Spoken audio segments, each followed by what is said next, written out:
Bonjour et merci beaucoup pour cet entretien. Vous avez 2 films sélectionnés dans le Festival de court-métrage de Brest cette année. Montréal, qui est dans la compétition française, et Sous l'écorce dans la compétition européenne, qui sont vos premiers et deuxièmes courts-métrages en tant que réalisatrice. Est-ce que vous étiez surprise du fait que tous vos 2 films sont sélectionnés à Brest? Ah oui, j'étais incroyablement surprise. Je suis très très heureuse, très reconnaissante. Je trouve ça fou. Et vous pensez pourquoi? Ah, je sais comment ça s'est passé. En fait, il y a une des personnes du comité de sélection qui a adoré un film, l'autre qui a adoré l'autre. Ils ont discuté pendant des jours pour savoir lequel ils prenaient. Et ils ont dit, mais on aime passionnément les deux. Donc, en fait, c'est la première fois depuis que le festival existe qu'ils prennent 2 films d'un même réalisateur en compétition. Et donc, ils ont pris les 2. Et vous préférez que laquelle gagne un prix? Ça, je sais pas. Les 2, je sais pas. J'ai pas de Vous voulez préférence. les 2 ou... J'ai pas de préférence. Si l'un ou l'autre gagne un prix, je serai heureuse.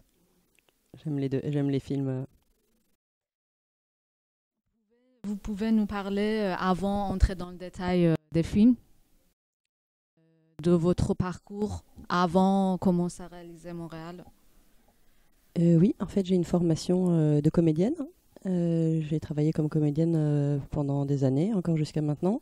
J'ai fait une école nationale de théâtre à Strasbourg, le TNS. Donc ça, c'est une école sur concours où la scolarité dure 3 ans. Ensuite de ça, donc j'ai travaillé beaucoup au théâtre. Après, j'ai commencé à écrire et j'ai mis en scène pour le théâtre pendant plusieurs années, en ce moment encore. En fait, j'ai 3 casquettes, quoi. Je travaille comme actrice, je travaille comme metteur en scène et maintenant comme réalisatrice. Et pourquoi le cinéma? Qu'est-ce qui vous a dirigé vers le cinéma? Bon, j'ai toujours été très cinéphile. J'ai toujours regardé beaucoup de films.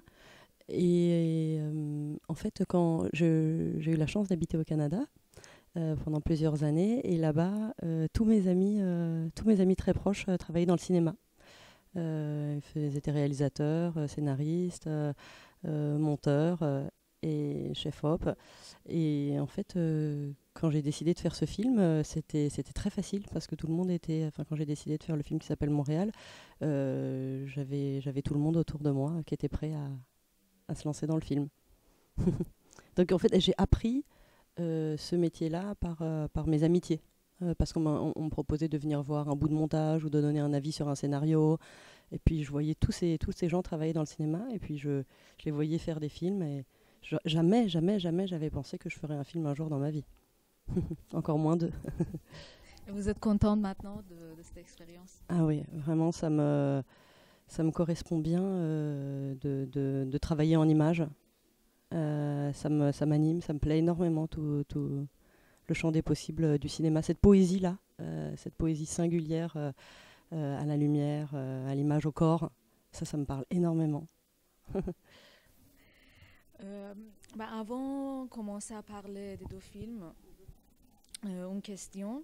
Quand on a vu votre deuxième projeté à Brest, Sous l'écorce, ce qui était très étonnant pour nous, c'est cette différence importante avec Montréal. Donc, qu'en pensez-vous même de cette différence dans l'esthétique, dans le sujet, dans la forme? Oui, c'est des films qui sont... C'est des films qui sont très différents en effet au niveau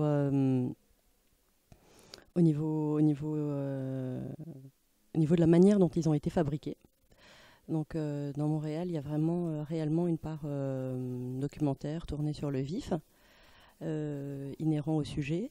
Et le temps Enfin déjà, l'équipe n'était pas du tout la même, l'équipe de tournage. On était 4 pour tourner Montréal et on était 24 pour tourner Sous l'écorce. Donc c'est pas du tout le même outil cinématographique. J'imagine que c'est pas le même budget, pas le même Voilà, conditions de exactement. travail. C'est pas du tout. C'est vraiment pas la même chose. Ce qui est la même chose,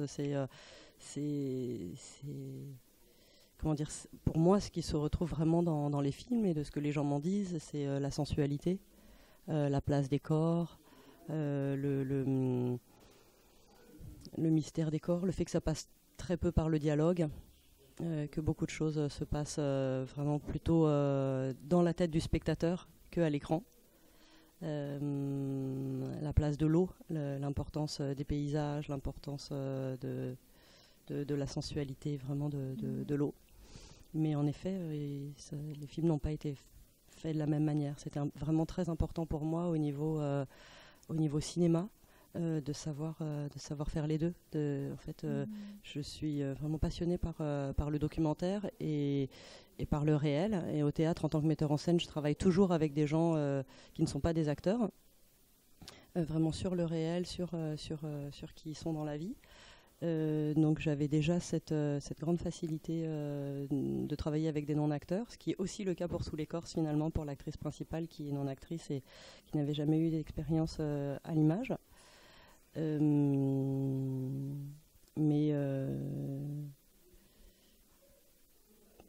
Donc voilà, ouais, c'est après pouvoir vraiment découper, vraiment faire un découpage en amont du film, une grande construction de comment le film allait être fait. Et puis c'est très important pour moi de savoir le faire aussi, de pouvoir faire un film avec une grande maîtrise de ce que je suis en train de faire.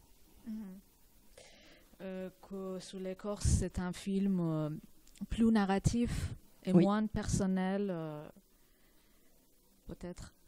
Peut-être. Non, c'est pas tout à fait moins personnel parce que je connais évidemment à titre personnel la situation de Garance. Dans le film Sous l'écorce, ce qui lui arrive est quelque chose avec lequel je vis moi aussi. Donc c'est quelque chose que je connais de l'intérieur. Mais par contre, la décision a été prise... pour moi, c'était sûr que j'allais pas jouer dedans. Justement, ça aussi, ça change énormément. J'avais envie de pouvoir faire tout le film sans être une seule seconde devant la caméra. De pouvoir vraiment travailler la direction d'acteur, tout, le cadre... Donc, mais par contre, oui, c'est un film dont je connais la dimension physique et sensorielle. Montréal est un film très touchant et un film plus ou moins abstrait, très sensuel et au-delà de l'histoire qu'il raconte ou pas. Est-ce que vous avez pensé à créer un univers poétique? Oui, absolument, oui. Pour moi, dans ce oui, c'est vraiment le mot juste, la poésie. Ouais, comment parler en fait de la douleur sans pathos. Enfin, pour moi, ça devait vraiment passer par l'abstrait, par des sensations, par s'adresser à une part très très très profonde du spectateur qui ne soit pas réfléchie, qui ne soit pas intellectuelle du tout. Du coup, pour moi, c'était important que le spectateur soit comme dans un songe, comme dans un rêve. Que ce soit des couches un petit peu comme en peinture, comme le travail d'un peintre, des couches qui se superposent comme ça de sensations physiques, et que ce soit ça qui permette au spectateur d'avancer dans la narration, plutôt qu'une réalité. Et comment vous voyez la dimension autobiographique du coup dans cette poésie? Alors donc,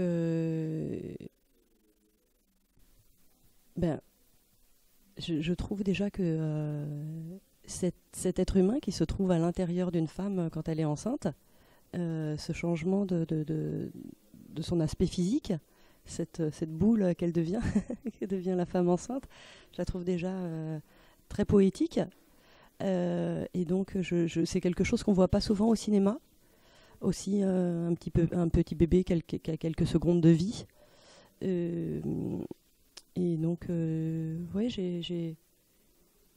j'aurais certainement, avec autant de joie et d'amour, filmé une autre femme enceinte. C'était aussi le contexte. Il se trouvait que je l'étais et que j'avais la possibilité de raconter cette histoire qui, enfin, je ne veux pas trop dévoiler le film, mais qui, j'ai pas tourné le film au moment des faits. Ma mère était déjà morte 2 ans avant et j'ai profité d'une deuxième grossesse pour pouvoir raconter l'histoire. Et donc, c'était très important que c'est vous qui jouez le rôle principal. C'était déjà prévu dès le début. En fait, tout s'est fait dans une telle vitesse, il n'y a pas vraiment eu de prévu. En fait, plus ma grossesse avançait, plus j'avais l'impression que ma mère allait mourir à nouveau, que j'allais à nouveau la perdre. Et du coup, ça s'est fait presque en 48 heures. J'ai dit à Léna Milreyard, qui est une directrice de la photo canadienne d'un très très très grand talent, qui a fait un film qui s'appelle Une colonie, qui était à Berlin cette année, enfin en tant que chef-op. On est amis donc, et c'est quelqu'un en qui j'ai une immense confiance et une immense admiration pour son travail de l'image. Je lui ai dit que j'avais besoin de raconter cette histoire. Et donc après, j'avais tout le monde toute l'équipe qui était disposée à travailler. Mais finalement, c'est surtout grâce à Léna, quoi. Elle était partante pour ce projet, elle était partante pour aller à l'hôpital au moment où j'accouche. Je ne sais plus quelle était ta question exactement. Et c'est que l'importance de voilà. que c'est vous l'actrice. Oui, non, en fait, c'était sur le vif. Voilà, c'était sur le moment. C'est exactement, je dis n'importe quoi, c'est comme si j'avais la possibilité de faire ce film et quelques jours après c'était trop tard parce que j'allais avoir accouché, donc il fallait le faire là. Donc on l'a fait comme ça. D'accord. Et est-ce que faire ce film a changé quelque chose dans votre vie personnelle? Ben oui, je suis ça y est quoi. Je sais pas comment dire. Le film et la vie étaient entremêlés d'une manière. Ouais. C'est surtout par rapport à ma mère, quoi. Ça, c'est sûr, elle me manque, et du coup, c'était... Elle me manque tellement. Du coup, c'était... Voilà, quoi, je sais qu'il y a plein de gens qui perdent leur mère, et qui perdent leur père, ou qui perdent quelqu'un, et que ce film fait énormément de bien aux gens par rapport à la question de laisser partir quelqu'un. Enfin, de laisser partir, d'accepter. Et en fait, comme le film est très, très solaire, très joyeux, les gens, ça leur fait énormément de bien que le film soit tourné vers la vie, en fait. Et en fait, ça, c'est ce que tout le monde me dit, quoi. Ah, je me suis sentie tellement bien dans cette joie. Et du coup, par rapport à la question du deuil, les gens sont très sensibles au traitement du deuil. Enfin, du deuil, le deuil qui va commencer, mais le contexte dans lequel ça va se faire. Et donc, oui, pour moi, c'était important d'avoir partagé le fait de cette simultanéité vraiment des faits, quoi. L'accouchement et le décès à quelques heures ou quelques jours près. Et donc, pour vous, est-ce que le thème principal du film est ce lien entre la mort de mère et la naissance de nouvel enfant, ou cela est un prétexte pour mettre en avant une sorte de sensualité, féminité C'est vraiment les deux. En tout cas, ce qui est sûr, c'est que de manière artistique, de manière générale, que ce soit au théâtre ou au cinéma, pour moi, le corps, ça m'anime, quoi. Dans la nature, enfin toujours dans ce lien avec la nature. Là, pour le moment, j'ai pas dans le film que j'écris actuellement et dans mes projets, j'ai pas vraiment de. Enfin, j'ai toujours besoin d'être très très proche d'un environnement physique et de la vraie nature, quoi, dans ce que j'écris, parce que pour moi, elle est la base essentielle et absolue et inébranlable de la survie émotionnelle de l'homme, quoi. Enfin, c'est dans la nature que l'homme peut trouver un réconfort, un sens, dans la nature et dans le corps, justement, dans cette relation tactile qu'ont la mère et la fille dans Montréal. pour moi, voilà, c'est ça, quoi. Quelqu'un t'étreint et ça va mieux. Enfin, j'ai l'impression de travailler sur le primitif. Vraiment sur l'animal en l'homme, quoi. En femme. Ouais, voilà. Enfin, en tout cas, j'ai l'impression, enfin j'espère, j'aimerais. Mon film, là, il vient d'être sélectionné, sous l'écorce, en Corée. D'accord. Et ça m'a énormément touchée. Voilà, je suis jamais allée en Corée, donc j'ai juste vu des films coréens et de ce que je peux percevoir, voilà, il y a une relation peut-être au monde, aux émotions et tout, qui peut varier d'une culture, d'un pays à l'autre. Et puis, il y a tout un tas de personnes qui n'ont pas eu le même contexte environnemental que le mien, et puis qui, en fait, qui vont recevoir. Donc là, pour moi, ça valide, à travers le cinéma et le fait que mes films puissent voyager, que je touche quelque chose qui n'est pas uniquement français, mais qui va aller vers toutes sortes de corps et toutes sortes voilà, toutes sortes de sensibilités qui pourraient traverser les frontières. Et c'est ça qui me plaît moi aussi en tant que spectatrice, quoi. Je vois énormément de films étrangers et je suis très sensible à beaucoup de cinéastes étrangers. Et donc pourquoi filmer au Canada et pourquoi le titre Montréal? Alors déjà, c'est les plus belles années de ma vie. Ça me donne envie de pleurer. Alors même que c'est la période où ma mère est morte, c'est les plus belles années de ma vie. J'aime le Québec. Le Québec me manque. J'aime les amis que je m'y suis fait. J'aime la spontanéité, la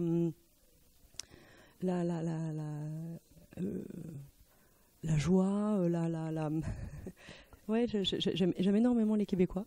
Donc ça a été des années très très très très très heureuses de vie. Mes 2 enfants donc sont nés là-bas, donc c'était aussi assez énorme pour moi. Donc c'est en fait une de mes motivations premières, en même temps que raconter cette histoire, c'était filmer la ville et filmer la manière dont j'ai ressenti ce fleuve, les gens que j'y ai rencontrés, les gens que j'ai aimés, la lumière spécifique, le Saint-Laurent. Ça pour moi, j'aimerais tourner encore là-bas au Québec, quoi. J'ai été empreinte physiquement et dans mon corps par cette atmosphère et j'avais envie de la partager avec d'autres.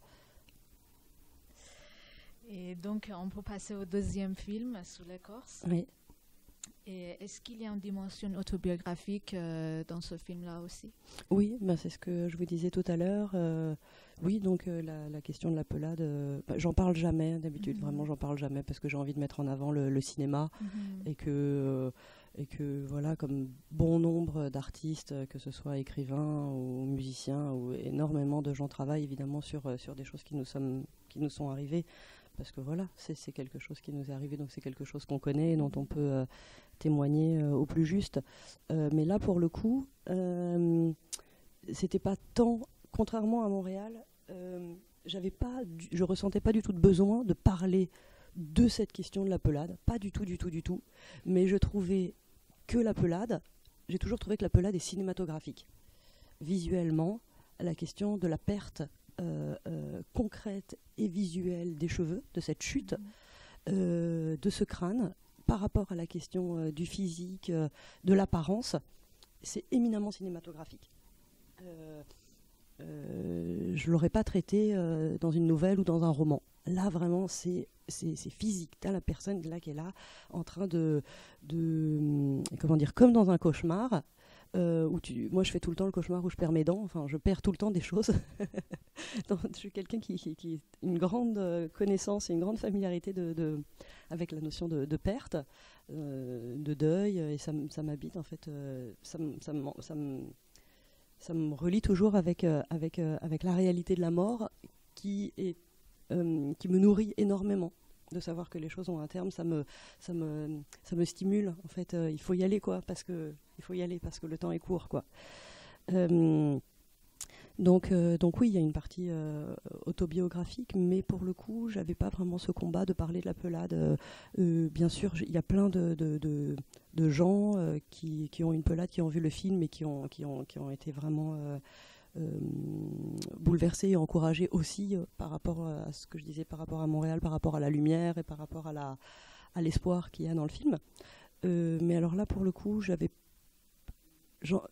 avais, pour parler de manière très triviale, j'en avais rien à foutre de parler de moi. J'ai pas du tout le souci de parler de moi.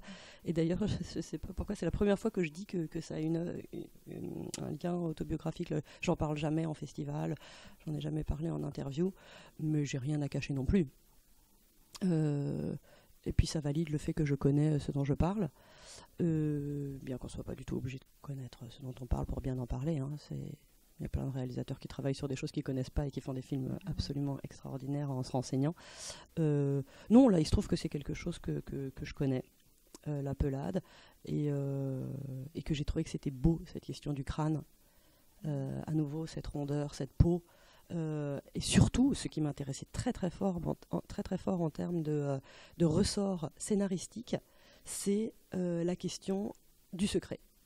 Tu portes un secret sur la tête. Tu portes sur la tête un problème que les autres ne voient pas, qui est un problème pour toi, et la question de la dissimulation cachée, visible, pour moi était passionnante en termes de cinéma. Donc en fait, c'était vraiment ce que ce problème-là offrait en termes de scénario. C'est un personnage qui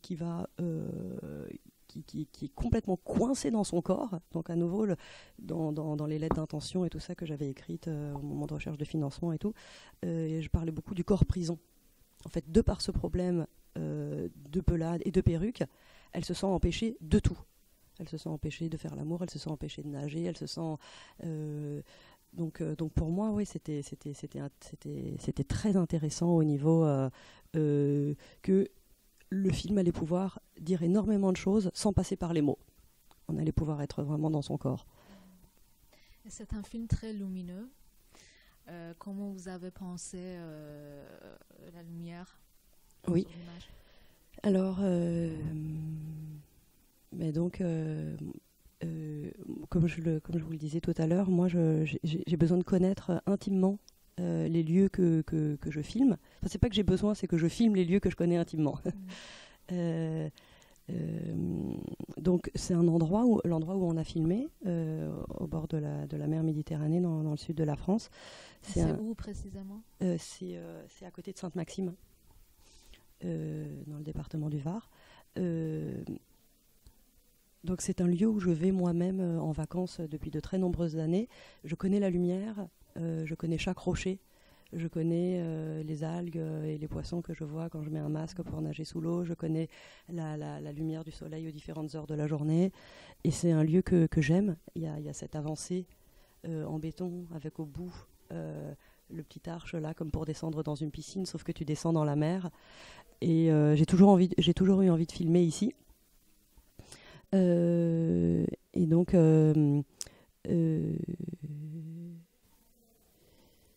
c'est pour moi aussi comment dire, c'est la première fois que je pense à ça, mais plus la vie est belle, plus tout est beau, plus le spectateur va ressentir le problème. Je sais pas, il n'y aurait pas besoin de le souligner par je sais pas comment dire. J'ai un peu du mal avec certains films où, par exemple, la vie c'est de la merde, et puis tout est de la merde, et puis en plus ce jour-là il pleut, et puis en plus je suis sortie, je me suis cassé la figure dans la rue, et puis ma mère est au chômage, et puis à ce moment-là j'apprends que mon mec me trompe, et puis en fait... Non mais... Bien sûr, à nouveau, je dis ça pour rire parce qu'il y a des réalisateurs qui font des films très très sombres et très noirs où il n'y a rien qui va et ça correspond à une réalité totale et le film est absolument somptueux. Et c'est vrai qu'il y a énormément de films et une très très grande réalité dans la vie où il y a des gens qui ont une vie terrible et pourquoi et qu'on peut la. Mais j'aime en tout cas l'idée qu'on puisse être sauvé par la nature, par la sensation du soleil sur sa peau, moi, je suis quelqu'un, je marche énormément. J'habite plus en ville depuis des années. Enfin, la dernière ville dans laquelle j'ai vécu, c'est Montréal, mais je la ressentais pas comme une ville. Étant une ancienne parisienne, je ressentais pas Montréal comme une ville. La ville se transforme en beauté blanche avec la neige et il y a énormément de parcs. Il y a pas cette ville m'apaisait, donc je la ressentais pas comme une ville. Elle est à l'échelle du Québec, quoi, qui est très large, très grand. Je me sentais jamais étouffée à Montréal. Et donc, ouais, c'est ça.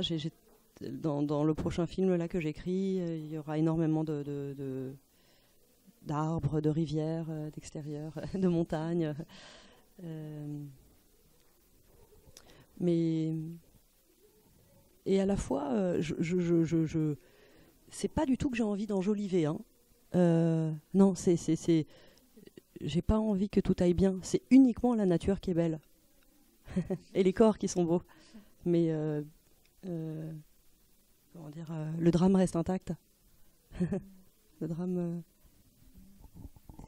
Et donc, pour parler un peu encore de la lumière, est-ce que vous avez travaillé avec le même chef opérateur sur tous les deux films? Non, donc j'ai mentionné Léna avec laquelle j'ai travaillé pour Montréal. Et j'ai vraiment eu un énorme amour pour le chef-op avec qui j'ai travaillé pour Sous l'écorce. Il s'appelle Jean-Louis Vialard. C'est un monsieur qui a fait beaucoup de films et en fait j'ai vu ses films. Enfin, les films dont il a fait l'image, je les ai trouvés extraordinaires.